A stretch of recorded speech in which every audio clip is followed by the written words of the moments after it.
Honorée je suis de vous retrouver à votre matinale Business Matin sur Business 24 Africa. Bien le bonjour à vous et merci d'avoir choisi ce programme pour démarrer votre journée. Au-delà des informations que nous vous distillons et bien sûr des thèmes intéressants que nous abordons à cette émission, n'oubliez pas que vous avez la possibilité de promouvoir vos produits et services et bien sûr vos activités socioculturelles à cette émission. Alors n'hésitez pas à nous faire confiance en nous joignant aux différents numéros qui s'affichent au bas de vos petits écrans. Nous nous autorisons ce petit répit et nous nous retrouvons tout juste après ce qui suit.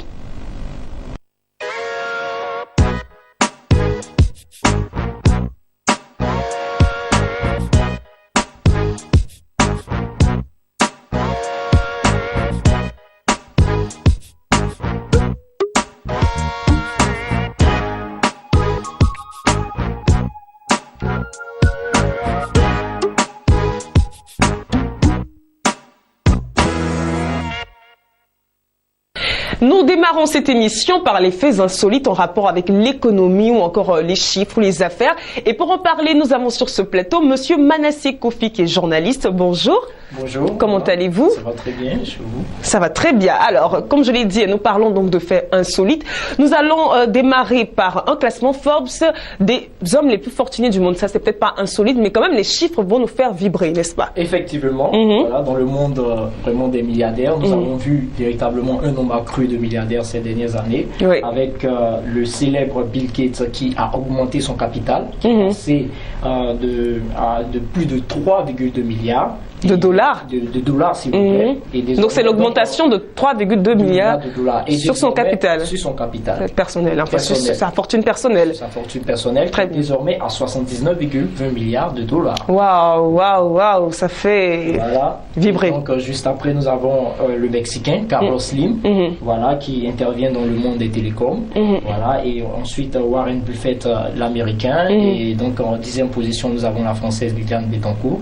Ah, voilà. Liliane Bettencourt. Liliane Bettencourt. Malgré tout ce qui a pu se passer avec la justice, je pense qu'elle est en bonne position. Voilà, elle est quand même en bonne position. En très bonne position même. Oui, en très bonne position. Et ce que nous remarquons de particulier, c'est que nous avons le bond extraordinaire réalisé par la fortune de Warren Buffett, qui a augmenté son capital de plus de 14,5 milliards de dollars cette année. Voilà, vous voyez, en un an, c'est-à-dire quand vous prenez de l'année dernière jusqu'à cette année, il a réalisé une augmentation de 14,5 milliards de dollars. D'accord, et lui, il exerce dans le domaine des bourses, c'est ça? Voilà, il exerce un peu, son entreprise est appelée Berkshire Hathaway Incorporated. Et donc, vous voyez un peu que dans le cadre réellement, nous voyons une augmentation, c'est-à-dire le monde des affaires bouge réellement. Donc, il faut qu'on s'y mette parce que, oui, dans peu de temps, il faut que mon nom soit marqué dans ce classement. Voilà, exactement. Oui, et le vôtre aussi, ne vous inquiétez pas, vous en faites partie, si vous le voulez bien. Effectivement.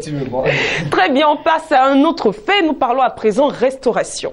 Effectivement, nous parlons de restauration et cette fois-ci, nous déposons les valises à Helsinki. Helsinki, c'est en Finlande. Oui, il faut le dire. Donc, nous parlons véritablement d'une première dans le monde de la restauration avec un sauna qui a sa particularité de pouvoir recueillir en son sein un burger king. Voilà, le burger, c'est-à-dire vous avez la possibilité de pouvoir véritablement prendre votre bain chaud. Voilà, dans ce sauna. Donc, le sauna qui consiste en fait à dégraisser tous les clients. Avec un bain chaud, en fait. Avec un bain chaud, voilà, à une température véritablement élevée. Et en même temps, vous avez cette particularité de pouvoir déguster un burger et en même temps jouer, voilà, au PlayStation. Voilà. Ok, bon, ça fait beaucoup tout ça. Voilà, c'est particulier. On se demande si c'est utile. Mais bon, c'est un choix. Voilà. Donc, je pense que c'est pour 3 heures, 3 heures de temps. Et donc, pour pouvoir véritablement bénéficier de ces avantages, vous devez débourser 250 € pour 3 heures. 250 € qui font donc 164 000 francs, c'est ça. Voilà, 164 pour 3 heures de temps dans un sauna où il y a un burger et on peut jouer à la PlayStation Nutrition. Voilà. Bon, d'accord, ça va. Il faut quand même dire que c'est une première dans le monde parce que c'est pas des choses qu'on voit. En tout cas, c'est pas sûr que ça existe à Abidjan, par exemple. Le premier King Burger qui a vraiment cette particularité-là. Oui, donc vous êtes en train de me dire que 164 000 francs, c'est pas cher payé pour de tels services. C'est ce que vous voulez dire? Non, vous savez. Non, parce que je vous vois venir. Non, il faut parler de concurrence d'abord avant de parler véritablement de baisse de prix. D'accord. Vous voyez que c'est d'abord une première. Oui, c'est très novateur quand même. C'est jamais vu. Donc, moi, je pense que déjà, peut-être c'est pour ça que le prix est ainsi, mais... Très bien, nous allons faire à présent incursion dans le monde des croisières. Voilà. Qu'est-ce que vous allez nous sortir encore? Voilà, pour le monde des croisières, nous avons l'un des plus grands paquebots du monde qui est appelé Harmony of the Seas. Voilà, c'est pratiquement une ville flottante de 16 ponts. Et qui a sa particularité de pouvoir avoir ou accueillir en son sein près de 6780 passagers, avec 2100 membres d'équipage. C'est titanesque. Voilà, c'est titanesque. Donc je pense que vous comprenez le rapprochement. Exactement, voilà, donc vous voyez un peu, voilà cette particularité avec ce paquebot. Voilà, donc à vous les billets, pour cet été certainement. Oui. Cet été, oui, je crois que ça c'est un terme qui se rapporte à l'Occident ici, c'est pas l'été du tout. Oui, je crois qu'il y a plus de pluie que de soleil. Mais je pense que quand même, il y a des Africains qui réussiront quand même à... Oui, forcément, certainement. Voilà, donc... Voilà. Très bien. Alors, dernier fait, on parle à présent de banque alimentaire. Voilà. C'est tout nouveau, en tout cas pour moi, parce que quand on parle de banque, on pense surtout aux sous. Et quand on parle d'aliments en relation avec la banque, moi j'aimerais tout en savoir. C'est sûr que les téléspectateurs aussi. Effectivement, voilà. Et cette fois-ci, nous allons bouger juste un peu dans l'Europe et déposer les valises en France. C'est à Aisne. Voilà, Aisne, un département dans les Alpes françaises, Rhône-Alpes. Nous avons, avec la nouvelle loi anti-gaspillage, voilà, le département de Rhône-Alpes-Aisne, c'est-à-dire précisément, ils ont décidé véritablement d'augmenter un pourcentage de tonnes de produits alimentaires qu'ils avaient l'habitude de fournir aux plus démunis. Voilà, et donc, ils vont passer désormais de 800 tonnes qu'ils avaient l'habitude de donner.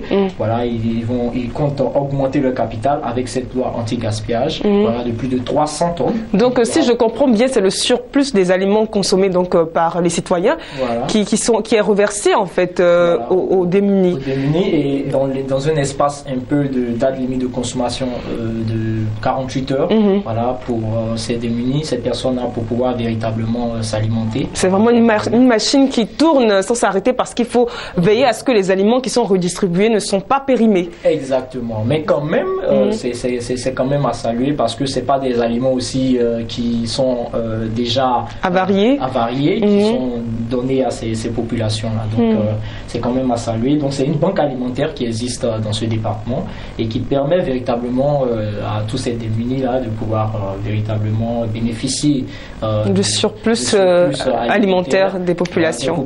Et pas seulement surplus, puisque véritablement on peut dire que c'est quand même dans le domaine de l'humanitaire, c'est quand même à saluer.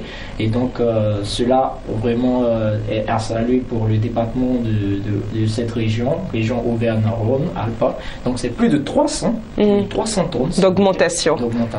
Ok, c'est le dernier fait que vous aviez pour nous. Oui, exactement. Merci pour toutes ces informations très croustillantes.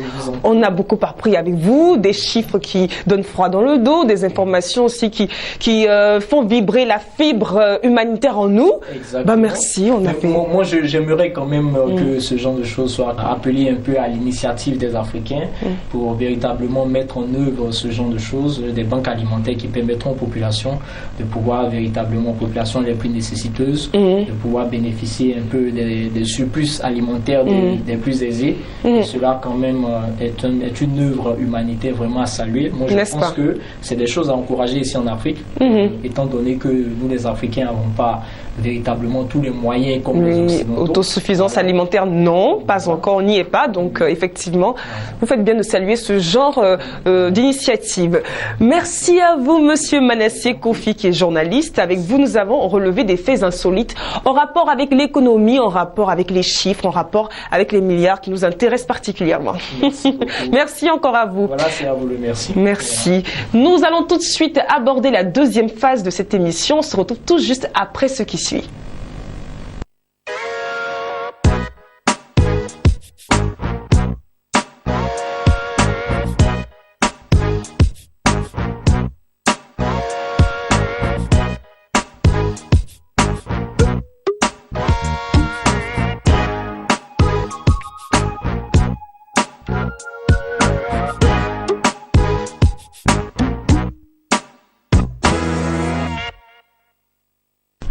Dans la deuxième partie de cette émission, nous allons aborder la question des logements sociaux. Et pour en parler, nous avons sur ce plateau Monsieur Oussou Jean-Claude, qui est comptable en exercice et par ailleurs financier de formation. Bien le bonjour à vous. Comment allez-vous? Très bien. Alors c'est un plaisir de vous avoir sur ce plateau. Comme je l'ai dit, nous parlons de la question des logements sociaux. Pour jeter les bases de cette discussion, il sera intéressant de savoir ce que c'est qu'un logement social. La définition avec vous. Le logement social c'est défini d'abord par partir sur des critères, la valeur locative et l'aspect social. L'aspect social pour dire que pour indiquer les personnes qui peuvent souscrire, qui peuvent avoir accès à un logement social, et la valeur locative pour montrer comment est-ce que le souscripteur peut payer ou bien rembourser qu'on appelle la valeur de cette maison. Alors si un particulier décide de construire un logement et qu'il permet donc aux usagers de les louer à moindre coût, est-ce qu'on peut parler de logement social? Non, parce qu'il ne remplit pas les critères du logement social. Les critères sont d'abord, il y a le financement doit se faire soit par subvention, mais l'idée doit venir d'abord par l'État. C'est ce qui est un peu plus connu, un peu plus dans le monde entier. Très bien. Alors, qui peut obtenir un logement social? Le logement social peut être...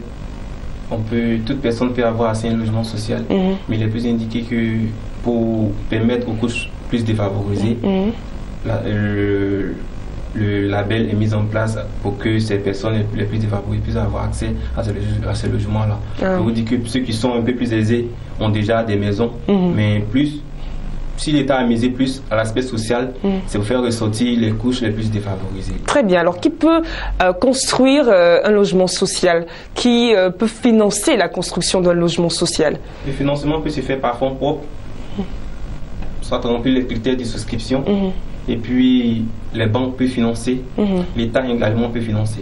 On a remarqué de plus en plus ces dernières années que les banques sont de plus en plus réticentes quant au financement des logements sociaux. Quelles en sont les raisons selon vous? Les raisons sont parties d'abord de la crise financière de 2008 qui est partie sur la base de ces prêts qui sont les prêts hypothécaires. Donc le fait qu'a connu ces banques avec la crise financière les met face à une situation où ils sont obligés de faire un choix, soit partir sur la base de filiales, c'est-à-dire permettre à des entreprises qu'ils ont financé, qu'ils ont créé, de pouvoir financer, plutôt ce qu'on appelle les logements. Donc les banques financent indirectement les logements sociaux. Voilà. Très bien. Donc ce sont ces raisons-là qui expliquent leur réticence. La raison, c'est la crise financière. Parce que en termes de financement, vous parlez d'abord de solvabilité et liquidité. La liquidité, c'est plus à court terme. Si le société peut rembourser les échéances en fin de mois, mais soit à long terme, est-ce que le souscripteur peut payer qu'on appelle le logement? On va d'abord sur ces deux bases-là. S'il n'arrive pas à remplir d'abord le premier critère, du coup, il n'a pas de liquidité. Et ça fait que les banques, en termes de taux de confiance, en Afrique, c'est pas aussi comme en Occident ou dans d'autres pays. Très bien. Il y a différentes catégories de logements sociaux. Quelles sont-elles?